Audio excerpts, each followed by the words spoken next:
8th standard இயல் 5ல் இருக்க இலக்கணம் வினா விடை வகைகள் பொருட்கள் பற்றி தான் பார்க்க போகிறோம். வினா வந்து 6 வகைப்படும், விடை வந்து 8 வகைப்படும் இல்லையா? நம்ம ஒவ்வொரு வினா வகைகளாக பார்க்குறோம். இது நன்னூலார் வந்து சொல்லியிருப்பாங்க. ஓகேவா? முதல்ல வினா வகைகள் பார்க்கலாம். வினா வந்து எத்தனை வகைப்படும்? வினா 6 வகைப்படும். இங்கே பாருங்க, அறிவினா, அறியா வினா, ஐய வினா, கொள்ளல் வினா, கொடை வினா, ஏவல் வினா அப்படின்னு சொல்லிட்டு வினா வந்து எத்தனை வகைப்படும்? வினா 6 வகைப்படும். ஓகேவா? ஒவ்வொரு வினாவாக பார்க்கலாம். இப்போ அறிவினா அப்படின்னு சொன்னாக்க, அந்த ஒரு விஷயம் வந்து தனக்கு நல்லா தெரியும், ஆனால் மித்தவங்களுக்கு தெரியுமா அப்படின்றத சோதிக்கிறதுக்காக கேட்கறதுக்கு பேர் தான் அறிவினா. ஓகேவா? தனக்கு வந்து ஒரு விஷயம் வந்து நல்லா தெரியும், தெரிஞ்ச ஒரு விஷயத்த மற்றவங்களுக்கு தெரியுமா அப்படின்றதுக்காக கேட்கறதுக்கு பேர் தான் இந்த அறிவினா. மாணவரிடம் இந்த கவிதையின் பொருள் யாது அப்படின்னு சொல்லிட்டு ஆசிரியர் வந்து மாணவர்கிட்ட கேட்கறதுக்கு பேர் தான் என்னது? அறிவினா. தனக்கு நன்றாக தெரிந்த ஒரு விஷயத்த அடுத்தவங்களுக்கு தெரியுமா அப்படின்றதுக்காக கேட்கறதுக்கு பேர் அறிவினா. அடுத்தது பாருங்க, அறியாவினா. அறியா அப்படின்னாவே அந்த கேள்வியிலே பதில் இருக்குல்ல, அறியானா தெரியாத அப்படின்னு அர்த்தம். தெரியாத ஒரு விஷயத்த வந்து தெரியாத ஒரு விஷயத்தை வந்து தெரிஞ்சுக்கிறதுக்காக கேட்கறதுக்கு பேர் தான் இந்த அறியா வினா. ஓகேவா? ஆசிரியர்கிட்ட போய் மாணவன் என்ன பண்ணுறாரு? இந்த கவிதையின் பொருள் யாது, இந்த கவிதைக்கு வந்து மீனிங் சொல்லுங்க அப்படின்னு சொல்லிட்டு கேட்குறாரு. தெரிஞ்ச விஷயத்தை கேட்டால் அது அறிவினா. அறிவு அப்படின்னு அறிவுனாவே அது தெரிஞ்சு வச்சிருக்கிறது தானே. அறியானா தெரியாதது. ஓகேவா? அடுத்தது பாருங்க, ஐய வினா. இது ரொம்ப ஈஸியாக தான் இருக்கும். பட் கொஸ்டின்ஸில் வந்து இதுக்கான ஆன்சர்ஸை நம்ம மாற்றி மாற்றி எழுதிடுவோம். அதனால் கொஞ்சம் தெளிவாக பார்த்துக்கோங்க, அவ்வளோதான். ஐய வினான்னா, ஒரு விஷயம் வந்து தெரியாத ஒரு விஷயத்தை தெரிஞ்சுக்கிறதுக்காக, அந்த விஷயத்தில் தெளிவு பெறுறதுக்காக கேட்கறதுக்கு பேர் தான் என்ன? ஐய வினா. ஒரு விஷயம் வந்து ரொம்ப டவுட்டாக இருக்குது, ஐயம் நீங்கி தெளிவு பெறுவதற்காக கேட்கப்படுவது. டவுட்டாக இருக்க விஷயத்தில் வந்து கிளாரிஃபை ஆகிறதுக்காக கேட்கறதுக்கு பேர் தான் என்னது? ஐய வினா. டவுட்டை வந்து கிளியர் பண்ணிக்கிறதுக்காக கேட்குறது ஐயம். ஐயம்னாவே டவுட்டுன்னு தானே அர்த்தம். ஓகேவா? அதை கிளியர் பண்ணிக்கிறதுக்காக கேட்குறது ஐய வினா. இந்த செயலை செய்தது மங்கையா மணிமேகலையா என்று வினவுதல். ஏதோ ஒரு பொருளை காணோம்னா, இந்த பொருளை எடுத்தது வந்து மங்கையா மணிமேகலையா, இந்த பொருளை எடுத்தது யாரு அப்படின்ற மாதிரி கேட்கறதுக்கு பேர் தான். இப்போ வந்து போர்டில் வந்து யாராவது எழுதியிருப்பாங்க இல்லையா? எழுதுனதை வந்து நம்ம எப்படி கேட்போம்? இதை எழுதுனது யாரு அப்படின்னு தெரிஞ்சுக்கிறதுக்காக கேட்போம் இல்லையா? அதுக்காக கேட்கப்படுறது தான் வந்து இந்த ஐய வினா. அடுத்தது பாருங்க, கொள்ளல் வினா. தான் வந்து ஒரு பொருளை, கொள்ளல்னாவே என்னது? பெற்றுக்கொள்ளுதல் அப்படின்னு தானே வரும். கொள்ளல்னாவே பெற்றுக்கொள்ளுதல். தான் வந்து ஒரு பொருளை வாங்கிக்கிறதுக்காக, வாங்கி கொள்ளுகிறதுக்காக கேட்கறதுக்கு பேர் தான் என்னது? இந்த கொள்ளல் வினா. ஓகேவா? தனக்கு வந்து ஒரு பொருள் வேணும் அப்படின்றதுக்காக, அடுத்தவங்கள்ட்டேருந்து பெற்றுக்கொள்வதற்காக, வாங்கி கொள்ளல்னாவே பெற்றுக்கொள்ளுதல், பெற்றுக்கொள்வதற்காக கேட்கப்படுறதா வந்து இந்த கொள்ளல் வினா. ஓகேவா? ஜெயகாந்தனோட சிறுகதை இருக்கிறதா அப்படின்னு சொல்லிட்டு நூலகர்கிட்ட கேட்குறது. இல்லைன்னா கடைக்கு போய் பிஸ்கட் வேணா, பிஸ்கட் இருக்கா, இந்த வகை பிஸ்கட் இருக்கா அப்படின்னு சொல்லிட்டு கேட்டு வாங்கிக்கிறது. ஓகேவா? பெற்றுக்கொள்வதற்காக கேட்கறதுக்கு பேர் தான் இந்த கொள்ளல் வினா. கொடை வினா அப்படின்னா, மித்தவங்களுக்கு நம்ம கொடுக்குறது. கொடைனாவே கொடுத்தல் தானே. கிஃப்டை வந்து கொடுப்போம் இல்லையா? கொடைனாவே கொடுக்கறது தானே. பிறருக்கு வந்து ஒரு பொருளை கொடுத்து உதவுறதுக்காக வினவுதல் தான் வந்து இந்த கொடை வினா. சரியா?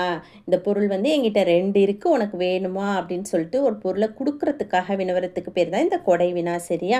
என்னிடம் பாரதிதாசன் கவிதைகள் 2 படிகள் உள்ளன, உன்னிடம் பாரதிதாசனின் கவிதைகள் இருக்கிறதா என்று கொடுப்பதற்காக வினவுதல். சரியா? என்கிட்ட வந்து 2 புத்தகம் இருக்குது, இது வந்து உனக்கு வேணுமான்னு சொல்லி, 2 சாக்லேட் நம்ம கையில் வச்சுருக்கோன்னா, உனக்கு ஒரு சாக்லேட் வேணுமா அப்படின்னு சொல்லிட்டு உனக்கு கொடுக்கறதுக்காக கேட்கறதுக்கு பேர் தான் இந்த கொடை வினா. சரியா? அடுத்தது பாருங்க, ஏவல் வினா. ஏவல்னாவே அடுத்தவங்களை வந்து செய்ய சொல்கிறதுக்கு பேர் தானே ஏவல். நீ செய் அப்படின்னு சொல்கிறதுக்கு பேர் தானே ஏவல். ஒரு செயலை வந்து செய்யுமாறு ஏவும் பொருட்டு வினவுதல். சரியா? அப்படின்னு சொல்லிட்டு ஏவறதுக்காக சொல்கிறதுக்கு பேர் தான் என்னது? ஏவல் வினா. சரியா? வீட்டில் வந்து தக்காளி இல்லைன்னா நீ கடைக்கு போய் இதை வாங்கிட்டு வா அப்படின்னு சொல்லிட்டு அக்கா தம்பியிடம் வினவி வேலையை சொல்லுதல். சரியா? டீச்சர் வந்து என்ன பண்ணுவாங்க? பிள்ளைங்கள்ட்ட புக்குங்கள்லாம் கலெக்ட் பண்ணு அப்படின்னு சொல்லிட்டு யார்கிட்டையாவது சொல்லுவாங்க இல்லையா? ஒரு வேலையை வந்து வாங்கிக்கிறதுக்காக. ஒரு செயலை வந்து செய்யுமாறு ஏவுதல் பொருட்டு வினவுதல். ஒரு செயலை வந்து செய்யணும் அப்படின்றதுக்காக சொல்கிறதுக்கு பேர் தான் என்னது? இந்த ஏவல் வினா. கடைக்கு போயிட்டு ஏதோ ஒன்று வாங்கிட்டு வா அப்படின்னு சொல்கிறது, இல்லைன்னா வீட்டில் இருக்க ஒரு பொருளை எடு அப்படின்னு சொல்கிறதுக்கு பேரும் ஏவல் வினா தான். இங்கே கொடுத்துருக்காங்க பாருங்கள், வினா 6 வகைப்படும், விடை 8 வகைப்படும்னு பார்த்தோம் இல்லையா? நன்னூலார் சொல்லியிருக்காரு பாருங்க. அறிவு அறியாமை ஐயுறல் கொளல் கொடை ஏவல் தரும் வினா 6ம் இழுக்கார். அறிவு அறியாமை ஐயுறவு கொளல் கொடை ஏவல் தரும் வினா ஆறும் இழுக்கார் அப்படின்னு நன்னூலார் சொல்லியிருக்காங்க 385. அடுத்தது பாருங்க, விடைக்கு சொல்லியிருக்காங்க பாருங்களேன். சுட்டு மறைநேர் ஏவல் வினாதல், உற்றது உரைத்தல், உருவது கூறல், இனமொழி எனும் என் இறையுள் இறுதி, நிலவிய ஐந்தும் அப்பொருண்மையின் நேர்ப அப்படின்னு சொல்லியிருக்காங்க. ஓகேவா? இப்போ நம்ம விடை வகைகளை பார்ப்போம். சுற்றுவிடை, மறைவிடை, நேர்விடை, ஏவல் விடை, வினா எதிர் வினாதல் விடை, உற்றது உரைத்தல் விடை, உருவது கூறல் விடை, இனமொழி விடை என்று விடை 8 வகைப்படும். வினா 6 வகைப்படும், விடை 8 வகைப்படும். ஓகே, ஃபஸ்ட்டு சுட்டு விடை. சுட்டினா எப்படி நம்ம வந்து சுட்டி காட்டுவோம் இல்லையா, இது இங்கே இருக்குது அது அங்கே இருக்குது அப்படின்னு சொல்லிட்டு கையால் காட்டுவோம் இல்லையா, அது எங்கே இருக்குதுன்னு கேட்டாக்கா இந்த சைடு இருக்குது அப்படின்னு சொல்லுவோம் இல்லையா, அதுக்கு பேர் தான் சுட்டு விடை. சுட்டி கூறும் விடை, சுட்டி காட்டி இந்த இடத்துல இது இருக்குது, இந்த பிள்ளையார் கோயில் எங்கே இருக்குது, இல்லைனா ஒரு சர்ச் எங்கே இருக்குதுன்னு கேட்கும்போது இந்த சைடு இருக்குது, ஈஸ்டில் போனீங்கன்னா இருக்கும், வெஸ்ட்டில் போனீங்கன்னா இருக்கும் அப்படின்னு சொல்லிட்டு சுட்டி காட்டி சொல்கிறதுக்கு பேர் தான் இந்த சுட்டு விடை. ஓகேவா? கடைத்தெரு எங்கு உள்ளது என்ற வினாவிற்கு இப்பக்கத்தில் உள்ளது என கூறல். கடைத்தெரு எங்கே இருக்குதுன்னு கேட்குறதுக்கு இந்த பக்கம் போங்க இருக்கு அப்படின்னு சொல்றதுக்கு பேர் தான் என்னது? சுற்று விடை. அடுத்தது பாருங்க, மறைவிடை. மறுத்து கூறத்துக்கு பேர் தான் மறைவிடைனா மறுத்து கூறும் விடை. இந்த விஷயத்தை வந்து செய்வியானா முடியாது அப்படின்னு சொல்றதுக்கு பேர் தான் என்னது? மறைவிடை. கடைக்கு போவாயா அப்படின்ற கேள்விக்கு போக மாட்டேன்னு மறுத்து கூறுதல். சரியா? மறைவிடைனா என்னது? செய்வியானா செய்ய முடியாது அப்படின்னு சொல்லுவோம் இல்லையா, அது பேர் தான் மறைவிடை. ஓகேவா? நேர்விடை பாருங்க. நேர்விடைனாவே தெரியும், நேரடியாக பதில் சொல்கிறது. ஓகே, உடன்பட்டு கூறும் விடை. இதை செய்வியானா ஓகே செய்கிறேன் அப்படின்னு சொல்கிறதுக்கு பேர் தான் நேர்விடை, உடன்பட்டு கூறும் விடை. ஓகேவா? கடைக்கு போவாயா என்ற கேள்விக்கு போவேன் அப்படின்னு சொல்லிட்டு உடன்பட்டு கூறுறதுக்கு பேர் தான் என்ன? இந்த நேர்விடை. அடுத்தது பாருங்க, ஏவல். ஏவுதல், நீயே செய்ய அப்படின்னு சொல்லுவோம் இல்லையா. ஒரு விஷயத்தை வந்து நான் செய்ய மாட்டேன்றதை எப்படி சொல்லுவோம்? நீ செய் அப்படின்னு சொல்லுவோம் இல்லையா, அதுக்கு பேர் தான் ஏவல் விடை. மாட்டேன் என்று மறுப்பதை ஏவுதலாக கூறும் விடை. ஓகேவா? இது செய்வாயா அப்படின்ற வினாவின் போது நீயே செய், இதை வந்து நான் செய்ய மாட்டேன் அப்படின்னு சொல்லிட்டா பரவாயில்ல, ஆனால் வந்து என்ன சொல்கிறாங்க? நீயே செய். இப்போ மறைவிடை அப்படின்றது நீ செய்வியா அப்படின்னா நான் செய்ய மாட்டேன் அப்படின்னா அது மறைவிடை. ஆனால் ஏவல் விடைனா நான் இதை செய்ய மாட்டேன் ஆனால் நீ ஏன் செஞ்சுக்க அப்படின்னு சொல்லுவோம் இல்லையா, அதுக்கு பேர் தான் இந்த ஏவல் விடை. வினா எதிர் வினாதல் விடை. ஒரு வினாவுக்கு வந்து ஒரு கொஸ்டினுக்கு வந்து இன்னொரு கொஸ்டினை ஆன்சராக கொடுக்கறதுக்கு பேர் தான் எனக்கு வந்து இந்த கேள்விக்கு வந்து பதிலாக இன்னொரு கேள்வியை கேட்கறதுக்கு பேர் தான் வினா எதிர் வினாதல் விடை. என்னுடன் ஊருக்கு வருவாயா அப்படின்ற கேள்விக்கு வராமல் இருப்பேனா அப்படின்னு சொல்லிட்டு இன்னொரு கேள்வியை கேட்கறதுக்கு பேர் தான் என்னது? வினா எதிர் வினாதல் விடை. இதை வாங்கி தருவியானா வாங்கி தராமல் இருப்பேனா அப்படிலாம் நிறைய பேர் கேட்பாங்களா. இதை வாங்கி தரியானா வாங்கி தரேனா முடிஞ்சிடும், உடன்பட்டு கூறுதல். ஆனால் அவங்க என்ன பண்ணுவாங்க? இதை வாங்கி தராமல் இருப்பேனா அப்படின்னு சொல்லிட்டு இன்னொரு கேள்வி கேட்பாங்க இல்லையா. ஒரு கேள்விக்கு இன்னொரு கேள்வி கேட்டாங்கன்னா அது வினா எதிர் வினாதல் விடை. ஓகேவா? உற்றது உரைத்தல் விடை. இப்போ வந்து ஒரு விஷயத்தை செய்யறியானா எனக்கு தலைவலிக்குது அப்படின்னு சொல்லுவோம் இல்லையா, உடனே வந்து தலைவலிக்குதுன்னு சொன்னோன்னா அது உற்றது உரைத்தல். வினாவுக்கு விடையாக ஏற்கனவே நேர்ந்ததை கூறல்.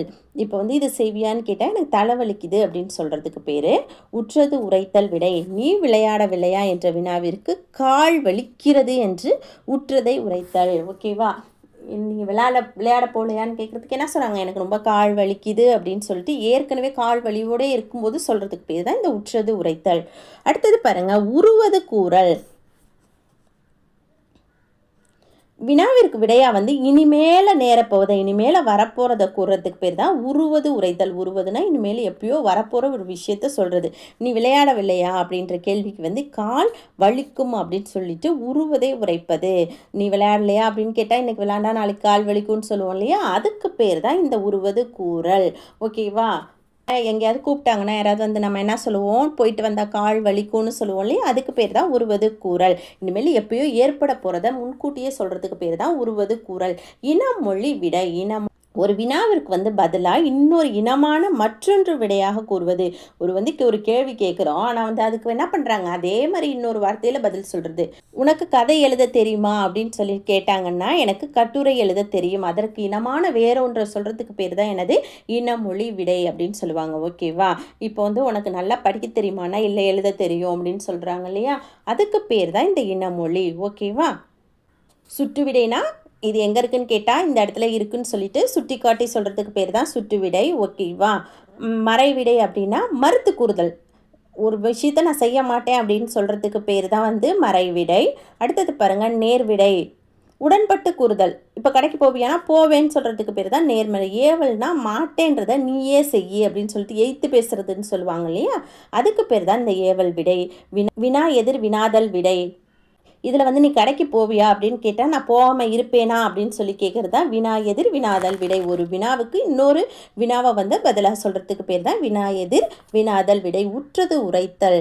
நீங்கள் வரியா கடைக்கு போகலான்னு கூப்பிடும்போது கால் வலிக்குது அப்படின்னு சொல்கிறது உற்றது உரைத்தல். ஆனால் உருவது கூறல் அப்படின்னா நீ கடைக்கு வரியான்னு கேட்டால் நாளைக்கு எனக்கு கால் வலிக்கும் அப்படின்னு சொல்கிறதுக்கு பேர் உருவது கூறல். இனமொழி விடைனா உனக்கு வந்து ஒரு வினாவுக்கு வந்து விடையை இனமொழியான இன்னொரு விஷயத்த சொல்கிறதுக்கு பேர் தான் இனமொழி விடை. ஓகேவா? உனக்கு வந்து கதை எழுத தெரியுமானா இல்லை கட்டுரை எழுத தெரியும், உனக்கு பாட தெரியுமானா இல்லை எனக்கு ஆட தான் தெரியும் அப்படின்னு சொன்னால் அது பேர் இனமொழி விடை. ஓகேவா? அடுத்தது நமக்கு கொடுத்துருக்காங்க பாருங்கள், பொருள்கோள் கொடுத்துருக்காங்க. இப்போ ஒரு செய்யுளை நீங்கள் வாசிச்சிங்கன்னா அந்த செய்யுளை வந்து நேராக வார்த்தைகளை வச்சு பொருத்தி பார்த்தீங்கன்னா பொருளே வராது இல்லையா. செய்யுளில் வந்து சொற்கள் வந்து எப்படி இருக்கும், மாறி மாறி கொடுத்துருப்பாங்க இல்லையா. அதை சேர்த்தோ மாற்றியோ பொருள் கொள்றதுக்கு பேர் தான் இந்த பொருள்கோள் அப்படின்னு சொல்லுவாங்க. இந்த பொருள்கோள் வந்து மொத்தம் 8 வகைப்படும். ஒரு செய்யுளை வந்து நேரடியாக படித்தோன்னா அதுக்கு மீனிங்கே வராது. ஆனால் கீழே இருக்க வார்த்தைகளை மேலேயோ நடுப்புற இருக்க வார்த்தைகளை சைட்லேயோ போட்டு படித்தோன்னா தான் அதுக்கு மீனிங் வரும் இல்லையா. அந்த இதுக்கு பேர் தான் என்னது பொருள்கோள் அப்படின்னு சொல்கிறாங்க. செய்யுளில் சொற்களை பொருளுக்கு ஏற்றவாறு சேர்த்தோ மாற்றியோ பொருள் கொள்ளும் முறைக்கு பொருள்கோள் என்று பெயர்.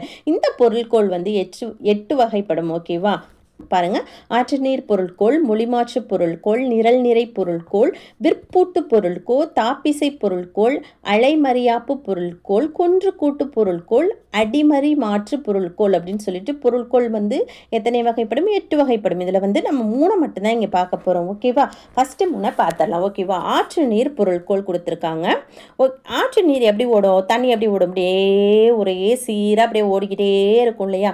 அந்த மாதிரி ஆற்று நீர் போகிற மாதிரி அப்படி நேராக ஒரு விஷயம் போயிட்டே இருந்துச்சுன்னா அது ஆற்று நீர் பொருள்கோள் அப்படின்னு சொல்லுவாங்க. ஓகேவா? இங்கே ஒரு பாட்டு கொடுத்துருக்காங்க பாருங்கள், சீவக சிந்தாமணி பாட்டு கொடுத்துருக்காங்க இல்லையா. சீவக சிந்தாமணி எழுதினது யார்? திருத்தேக்கத்தை விருதனை சீவக சிந்தாமணி எழுதியிருப்பாங்க. இது முதல் விருத்த பாவாலான நூல். இது வந்து சமண சமய நூல். ஓகேவா? இந்த பாட்டை வாசிச்சுக்கலாம்.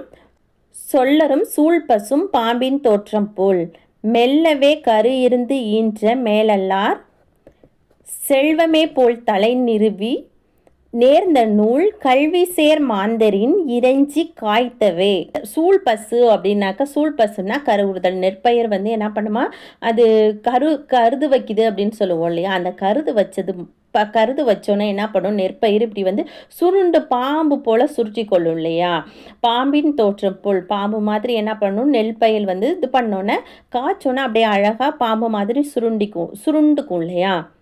மெல்லவே கரு இருந்து ஈன்ற மேலல்லார் அப்படின்னா பின்பு வந்து என்ன பண்ணுன்னா கொஞ்சமாக செல்வம் வந்த புது பணக்காரனுங்க அப்படின்னு சொல்லுவோம் இல்லையா. புது பணக்காரனுங்க எப்படி இருப்பாங்க, கொஞ்சம் திமிரா இருப்பாங்கன்னு சொல்லுவோம்ல. அந்த மாதிரி நெல் வந்து என்ன பண்ணும், நேராக நிமிர்ந்து நிற்கும்.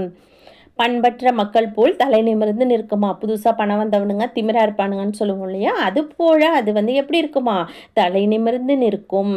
ஓகேவா? கதிர் வந்து முற்றியவுடன் சரியா கற்றவர் வணங்குதல் போல வளைந்து காய்ந்தன. கல்வி சேர் மாந்தரின் நூல் கல்வி சேர் மாந்தனின் இறைஞ்சி காய்த்தவே அப்படின்னா அது காய்ச்சோன்னே எப்படி இருக்குமா, கல்வி சேர் நல்லா படித்தவங்க எப்படி தன்னடக்கத்தோடு இருப்பாங்களோ அதே மாதிரி தலை குனிந்து நல்லா படித்தவங்க எப்படி கல்வி சேர் மாந்தரி அப்படின்னா நல்லா படித்தவங்க வந்து எங்களை எப்படி பண்போடு இருப்பாங்களோ அப்படி அந்த கதிரும் இருக்குமா. ஓகேவா? ஃபஸ்ட்டு வந்து பாம்பு மாதிரி கதிர் வந்தோடனே பாம்பு மாதிரி சுருட்டிட்டு இருந்துட்டு அப்புறமா வந்து புது பணக்காரங்க மாதிரி நிமிர்ந்து நின்றுட்டு திமிரோடு இருந்துட்டு அப்புறம் வந்து நல்லா படித்தவங்க மாதிரி பண்போட தலை வணங்கி இருக்கும் அப்படின்னு சொல்லிட்டு ஆற்று நீர் போல பொருள் கொள்கிற மாதிரி வந்திருக்கிறதுனால இது ஆற்று நீர் பொருள்கோள்.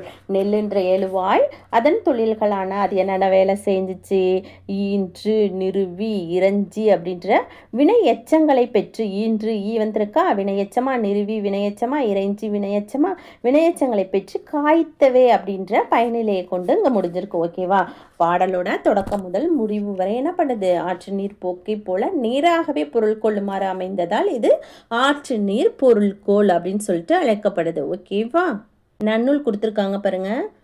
மற்றைய நோக்காது அடிதோறும் வான் பொருள் அற்று ஒழுகும் அஃது யாற்றும் புனலே. அடுத்து நம்ம பார்க்க போகிறது நிரல் நிறை பொருள்கோள். ஓகேவா, ஒரு செய்யுள்ள இருக்க சொற்கள் வந்து முறை பெறலாமல் நிரல் நிறையாக இருந்துச்சுன்னா, வரிசையாக அமைஞ்சு இருந்துச்சுன்னா அது வந்து நிரல் நிறை பொருள்கோள் அப்படின்னு சொல்லுவாங்க. இது வந்து 2 வகைப்படும். முறை நிரல் நிறை பொருள்கோள், எதிரல் நிரல் நிறை பொருள்கோள் அப்படின்னு சொல்லிட்டு 2 வகைப்படும். முறை நிரல் நிறை பொருள்கோள் பாருங்க, இதுக்கு ஒரு செய்யுள் கொடுத்துருக்காங்க. அன்பும் மரணம் உடைத்தாயின் இல்வாழ்க்கை பண்பும் பயனும் அது. இப்போ செய்யுள்ல வந்து பெயர் சொல்லா இருக்கலாம் அல்லது வினை சொல்லா இருக்கலாம். அந்த பெயர் சொல்லையும் வினை சொல்லையும் நேரடியாக நிறுத்தி அந்த பயனிலையை கொண்டு பொருள் கொண்டோன்னா எப்படி இருக்கும், அது சரியா இருந்ததுன்னா அது முறை நிரல் நிறை பொருள்கோள் அப்படின்னு சொல்லுவாங்க. இங்கே குறள் கொடுத்துருக்காங்க. அன்பும் மரணம் உடைத்தாயின் இல்வாழ்க்கை பண்பும் பயனும் அது. இக்குறள்ல வந்து அன்பும் அரணும் 2 சொற்களை வரிசைப்படுத்தி அவற்றிற்குரிய விளைவுகளான அன்பு மரணம் இருந்தால் பண்பும் பயனும் அடைவாங்க அப்படின்னு சொல்லிட்டு வரிசைப்படுத்தி இருக்கிறதுனால இது வந்து நிரல் நிறை பொருள்கோள். இல்வாழ்க்கையின் பண்பு அன்பு என்றும் அதன் பயன் அரண் என்றும் பொருள் கொள்ள வேண்டும். அன்புக்கு வந்து பண்பும் அறத்துக்கு பயனும் பயனிலையாக நிரல் நிறையாக நிறுத்தி பொருள் கொள்வதால் இப்பாடல் முறை நிரல் நிறை அணி அப்படின்னு சொல்றாங்க. ஓகேவா, எதிர் நிரல் நிறை பொருள்கோள். ஓகேவா, செய்யுள்ள வந்து எழுவாய்களையும் வரிசைப்படுத்தி அதனை ஏற்கும் பயனிலையை எதிராக கொண்டு பொருள் கொள்ளுதல் எதிர் நிரல் நிறை அணி பொருள்கோள் அப்படின்னு சொல்கிறாங்க. ஓகேவா, செய்யுள்ள வந்து எழுவாயை வரிசைப்படுத்திட்டு ஆனால் வந்து அதோட பயனிலை இருக்கும் இல்லையா, பயனிலையை வந்து எதிராக பொருள் கொண்டா அதுக்கு பேர் எதிர் நிரல் நிறை அணி பொருள்கோள். இங்கே பாடல் கொடுத்துருக்காங்க பாருங்க. விலங்கோடு மக்கள் அணையர் இளங்கு நூல் கற்றாரோடு ஏனையவர். இப்போ ஃபர்ஸ்ட் லைனில் வந்து அவங்க என்ன பண்ணியிருக்காங்க, விலங்கு மக்கள் அப்படின்னு சொல்லிட்டு எழுவாய்களை வந்து வரிசைப்படுத்தியிருக்காங்க. ஆனால் அடுத்த அடியில் வந்து பயனிலையில் கற்றார் கல்லாதார் என வரிசைப்படுத்தியிருக்காங்க. அவற்றை வந்து கற்றார் மக்கள் என்றும் கல்லாதவர் வந்து ஏனையவர் விலங்கு அப்படின்னு சொல்லிட்டும் எதிரெதிரா பொருள் கொள்ள வேண்டும். எனவே குறள் எதிர் நிரல் நிறையணி பொருள்கொள். ஓகேவா, இங்கே என்ன கொடுத்துருக்காங்கன்னா விலங்கோடு மக்கள் அணையர் இளங்குனூர் கற்றாரோடு கல்லாதவர். விலங்குக்கு விலங்குன்ற எழுவாய்க்கு வந்து அவங்க என்ன சொல்லியிருக்காங்க, மக்களை தான் சொல்லியிருக்காங்க இல்லையா, கற்காத மக்களை சொல்லியிருக்காங்க. 2 எழுவாயையும் வரிசைப்படுத்திட்டு ஆனால் பயனிலையில் என்ன சொல்லியிருக்காங்க, கற்றார் கல்லாதவர் அப்படின்னு சொல்லியிருக்காங்க இல்லையா. கற்றவங்க மக்கள்னும் கல்லாதவங்க விலங்குகள் அப்படின்னு சொல்லிட்டு பொருள் கொள்ள வேண்டும். ஓகேவா, அடுத்து நம்ம பார்க்க போகிறது கொண்டு கூட்டு பொருள்கோள். ஓகேவா, ஒரு செய்யுளில் வந்து பல அடிகளில் சிதறி கிடக்கிற சொற்களை வந்து பொருளுக்கு ஏற்றவாறு ஒன்றோடு ஒன்று பொருத்தி பொருள் கொள்றதுக்கு பேர் தான் கொண்டு கூட்டு பொருள்கோள். ஆழத்து மேலே குவளை குளத்தில் வாளின் நெடிய குரங்கு, இதை அப்படி நேராக பொருள் கொண்டா தப்பா வரும். ஆழத்து மேலே குரங்கு குளத்தில் குவளை, குளத்தில் தானே இந்த குவளை மலர்கள் இருக்கும் இல்லையா, நிறையா இருக்கும் இல்லையா, அப்படி பொருள் கொண்டோன்னா தான் இதோட மீனிங் வந்து கரெக்டாக இருக்கும். யாப்படி பலவீனும் கோப்புடை மொழிகளை ஏற்புலி இசைப்பது கொன்று கூட்டேன் நன்னூல் 417 சொல்லியிருக்காங்க. ஓகேவா, கற்பவை கற்ற பெண் கொடுத்துருக்காங்க பாருங்க. வினா வகைகளையும் விடை வகைகளையும் சுட்டுக. காமராசர் நகர் எங்கே இருக்கிறது, இந்த வழியாக செல்லுங்கள் என்று விடையளிப்பது. காமராசர் நகர் எங்கே இருக்கிறது அப்படின்னு நம்ம எதுக்காக கேட்போம், நமக்கு அந்த விஷயம் தெரியாது, தெரிஞ்சுக்கிறதுக்காக கேட்போம் இல்லையா. தெரிஞ்சுக்கிறதுக்காக கேட்டால் அது என்ன வினா, அறியா வினா. ஓகேவா, தெரிஞ்சுக்கிறதுக்காக கேட்டால் அறியா வினா. அதுக்கு இந்த வழியாக செல்லுங்கள் அப்படின்றது சுட்டி காட்டி தானே சொல்கிறாங்க, அப்படின்னா அது சுட்டு விடை. ஓகேவா, இதுக்கு பேர் என்ன, சுட்டு விடை. அடுத்தது எனக்கு எழுதி தருகிறாயா என்ற வினாவிற்கு எனக்கு யார் எழுதி தருவார்கள் என்று விடையளிப்பது. ஓகேவா, எனக்கு எழுதி தரியான்ற கேள்விக்கு எனக்கு யார் எழுதி தருவாங்கன்ற கேள்வி கேட்குறது. எனக்கு எழுதி தருவியா வந்து ஏவல் வினா. ஓகேவா, ஏவல், இந்த வேலையை செய்யி கூட்டு இல்லை கடைக்கு போ அப்படின்னு சொல்கிறது ஏவுறதுக்கு பேர் ஏவல் வினா. ஓகேவா, எனக்கு யார் எழுதி தருவாங்க அப்படின்ட்டு மறுபடியும் கேள்வி கேட்டால் அதுக்கு பேர் என்ன, வினா எதிர் வினாதல் விடை. வினா எதிர் வினாதல் விடை. ஓகேவா, உரையாடலில் இடம்பெற்றுள்ள வினா விடை வகைகளை கண்டு எழுதுக. ஓகேவா, உரையாடல் கொடுத்துருக்காங்க. பாமகள் ஆதிரை 2 பேரும் பேசிக்கிறாங்க. வணக்கம் ஆதிரை, ஏதோ எழுதுகிறீர்கள் போல் இருக்கிறதே, ஒரு விஷயம் தெரியல, தெரிஞ்சுக்கிறதுக்காக கேட்டால் என்ன சொல்லியிருக்கேன், அரியா வினா தானே, அதை அறிஞ்சிக்கிறதுக்காக கேட்டால் அது பேர் என்ன, அரியா வினா. ஓகேவா, நெக்ஸ்ட் பாருங்க. ஆமாம், கவியரங்கத்துக்கு கவிதை எழுதி கொண்டிருக்கிறேன். அந்த பொண்ணு நேரடியாக பதில் சொல்கிறதுனால அது நேர்விடை. ஓகேவா, ஆமாம் அப்படின்னு சொல்லி ஆரம்பிக்கிறதுனாலவே அது நேர்விடை தான். நெக்ஸ்ட் பாருங்க. அப்படியா, என்ன தலைப்பு அப்படியா? என்ன தலைப்பு? அறியா வினா. அது தெரிஞ்சுக்கிறதுக்காக தலைப்பு என்னான்றத தெரிஞ்சுக்கிறதுக்காக கேட்கறதுனால அது அறியா வினா. கல்வியில் சிறந்த தமிழர். இது வந்து நேரடியா பதில் சொல்றாங்க இல்லையா? அப்பன்னா நேர் விடை. ஓகேவா? நீங்கள் கலையரங்கத்துக்கு எல்லாம் வருவீர்களோ மாட்டீர்களோ? நீங்க வந்து கலையரங்கத்துக்கு வருவீங்களா? மாட்டீங்களா? அப்படின்னு டவுட்டா கேட்கறதுனால அது பேர் என்ன? ஐய வினா. ஓகேவா? ஏன் வராமல்? ஏன் வராமல்ன்றது ஒரு கேள்விக்கு இன்னொரு கேள்விய கேட்டாக்க அதுக்கு பேர் என்ன? வினா எதிர் வினாதல் விடை. ஓகேவா? வினா எதிர் வினாதல் விடை. இந்த லெசன் முடிஞ்சிருச்சு. Thank you.